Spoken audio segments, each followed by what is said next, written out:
My name is Wanja Odhiambo. I'm married to Charlie. We've got 3 girls. I come from Kenya. I was born in a little town in Chogoria in Meru. It's because of marrying Charlie that actually I came to be here, because I never thought I wanted to go outside of my country. I was quite comfortable with my mom, my family. But he is one that wanted to come out. He had been here before, and he talked of people not knowing about God. And you know, where we come from, everybody knows about God. You hear about God on the streets, in the buses. But here, people don't know about God. And that drew a chord in me, because I had a passion to talk about God and bring that to people who, you know, haven't had it. So Charlie had to go to look for work, and we had decided that we would never do anything illegal when we came out here. We decided it doesn't matter how hard it is, we are going to play things by the rule as much as we could. Thank God, He always comes through. That's how faith grows. And He brought somebody into our lives. His name is Isidore, and he just told Charlie not to worry. He was praying with us, and he took Charlie to this place, and he had worked before, and he knew the manager, and he introduced him to Charlie, and Charlie got a job. And that was a big turning point. We knew God was with us. Yes, we knew we were going to have to fight for it. We knew we have to let our faith grow, but we were ready. And so him getting a job, and occasionally I would do a bit of braiding here and there. We found a place to stay. For a while, our lives were settling down. You know, God was blessing us. We had found a community of believers, going to church, getting committed. We were going out onto the streets ministering, and we're like, yes, this is what we came out here to do. And so time came for us to renew our visas. And as I said before, we said we were going to play by the rules and do everything legally. And everybody around us was like, you can't do that, because when people's visas expire, for fear of being sent back home, most of them would just choose just to, you know, go underground. But we said, we can't do that. We believe in God, and if He wants us here, He'll keep us here. He'll find a way. And so we got the forms, and we filled our papers, and we sent them out to the Home Office, and it took 2 or so years to hear anything from them. And within that time, so much happened. As I said, Charlie had found a good job. He was working good hours. He could get overtime and all that. But what happened is, the place he was working, he was made redundant. In that time, it was our prayer every day, our papers are going to be returned, of course with a positive reply. And we just kept waiting, and we every day on the door. So any place you went to look for work wasn't as easy before. You had to give in your passport. Charlie didn't have his passport, so any place you went to look for work, you know, where's your passport? And it was especially desperate, because he got this really nice job that he wanted to do, and it was something he thought God was even calling him to do, and it was paying really well. And he did 2 interviews, and then he was told, it's your job, just bring in your papers. And so he said, Lord, this is it. This will be like a miracle, a testimony. We wait, and it doesn't come in. He even called the Home Office at that time, and they said, your case is still under consideration. And that's all they said. So eventually, you know, they could wait forever. He lost the job. If we didn't have God in our lives, you know, that would have been it. That would have been it. But it's having God. It's you look back, as I said, this is how we grew. This is what built us to be who we are, to have faith, to really believe nothing is impossible with God. Because if God can take you out of a situation like that, then He is God. He is true. He is real. And that's the testimony I have, that I can tell people, I've been there. Nothing is too hard. Just hold on. Keep believing. Keep knowing that with God, nothing is impossible. Just keep your eyes on Him. But what happened from there on, that was around August. Another friend came by and helped Charlie get some work with agency. Not consistent work, but something. And as I said, the house was big enough, so we had someone who was renting a room, so that was helping to keep things flowing.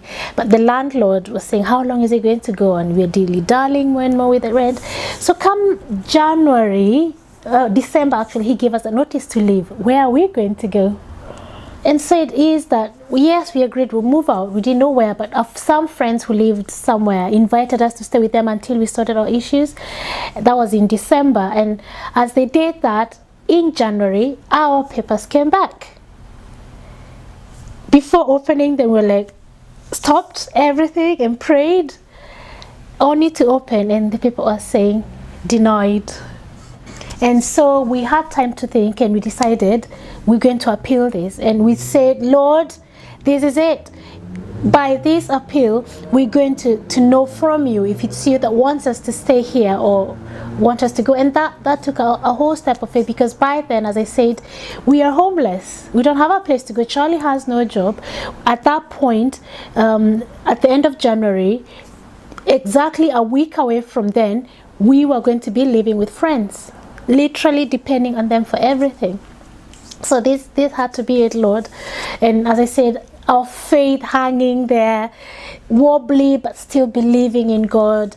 And so it is that we went along with the process, and by God's grace, miraculously even, we went before a judge who favored us so well. And even the prosecutor, rather than arguing against us, was arguing for us. By April, we had a letter from the judge saying, you can stay. And I remember being, as we waited in one of those really not nice places, we were put in one room, and now where the council gets a house for us, we were in this place, and we got a phone call from them saying, oh, we've got a house for you. And we thought, wow, it's really nice, 3-bedroom, semi-detached. And we go in, and I actually went to have a look at it. I was like, this is the absolute miracle. After what we've been through, and this beautiful house that we are getting from a private landlord, blessed be the name of God. Last minute, just before we move in, we get another phone call. No. And so we go back to waiting again, and we're like, Lord, how long is this going to carry on?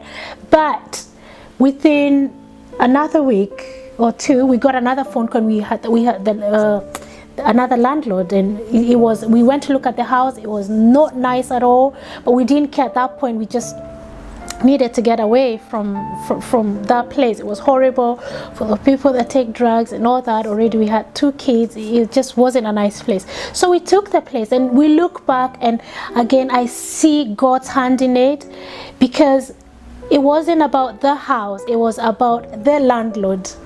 We missed getting a really nice, beautiful house. We went into a bit of a rundown house in the town center. But that landlord was to play a big role in where we are now. Because as time went by, we got to know him. And he's a businessman in Gloucester. And as we got talking 1 year down the line, and I was interested in doing a restaurant. And then he goes, oh, I've got this building. It's been empty for a while. If you're interested, you can have it. How about that? When you believe and trust in God, and you look back and say, oh, that's why I lost that other house I really wanted to get into. But God orders our each and every step. So when next time you see something really awful happening and you don't understand it, and you are a child of God and you believe in God, just say, it's in your hands, Lord. He is in control. He reigns. He's absolutely the master of everything. He knows it all, I can say. So we got to know this landlord, and in 2008, or is it 9 or 2010, that we moved into that building, and that's how I got to start this restaurant. It was another journey of faith, because when I first did the proposal, it was a beautiful one. There are no African restaurants in Gloucester, or leave alone Gloucestershire, and every bank manager was excited about it. It's something new, it's something different. But then they get back to the basic questions. Do you have a mortgage? Do you have a house? And no, I don't. Any savings? I just came from being homeless. I have no savings at all. And as much as they wanted to help, It didn't happen that way. And even that, I look back and see God's hand in it, because he wanted to take all the glory, which he rightfully deserves. He led us to just go out there and work from the very bottom. We went, and the building was needing a lot of work, but there was some tables and chairs, and that was all that we needed. We took up plates from our kitchen, cooking pots from our kitchen, and that's how we started our restaurant. Knives and forks all came from our kitchen. So the way I would shop and go cook for people coming to dinner in my house, that's how I started the restaurant. Charlie was still working full-time, so it helped supplement, but we're still running, you know, a restaurant, and the debts that come with all that. But the favor we received as we stepped out in faith, and the people that we met along the way that just came and stood with us and by us, people would come in and eat and really enjoy it, and they would come back and bring their friends and go tell everybody. And you know, it's I think even meeting the people from D7, it was, you know, they came in, encouraged us. It just became a whole new thing for us. Day by day, year, month by month, we started out as I say, waiting for people, and in a day would probably just have one table or two. Now we're turning people away to come in for a weekend or Saturday, Friday or Saturday. You would have to come in to book about 4 or 5 weeks in advance now. We are that full. We are full every single day, and we've got a tent at the back now. So basically, it's like 2 restaurants. I am an absolute, you know, miracle from God. And again, don't forget, we're talking about an African restaurant. Who has eaten an African restaurant before? Because, well, in the first year when we were empty, people thought, why don't you take your restaurant to Barton Street? We've got lots of immigrants there. You won't be so empty. But I thought, that's not the vision I have. That's not the dream I had. It was to take it to the general public. My dream was to introduce African food into the culinary mainstream, and that's what it was going to be. By faith, it will happen. And it has. On TripAdvisor, you go there, within a year or 2, we were at the top of Gloucester, and for the last 2 years as well now, not just Gloucester, but Gloucestershire, still at the top, and fantastic reviews on in the local newspaper, even in a very upmarket magazine, the Coast Life, got a whole page review. How about God? You know, it's Him. I just get so humbled for that, because it can happen to anyone. But how willing are we? It's not about God. Never is. He is more than willing to give us everything. He owns the whole world. And we as His children, if we just humble ourselves, get contrite, because God looks inward. We can deceive people. I can speak the right things and everybody will be happy with me. But God knows the inmost secrets of your heart. And that's what He cares about, and He sees that, and it doesn't mean that you get perfect. The perfection still happens as you carry along, but He's just waiting for you to take that step, and you keep growing as you take the steps. He helps you along the way. It's about putting yourself on the furnace, on the refiner's fire, day in, day out, month in, month out, so that He comes and just purifies us. You know, I remember way back in high school and saying, Lord, I just want to be used for you. I want to do your will. I choose to do what you tell me to do.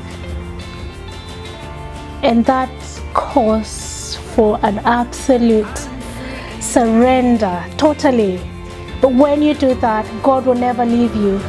He knows us. We are His children. Amen.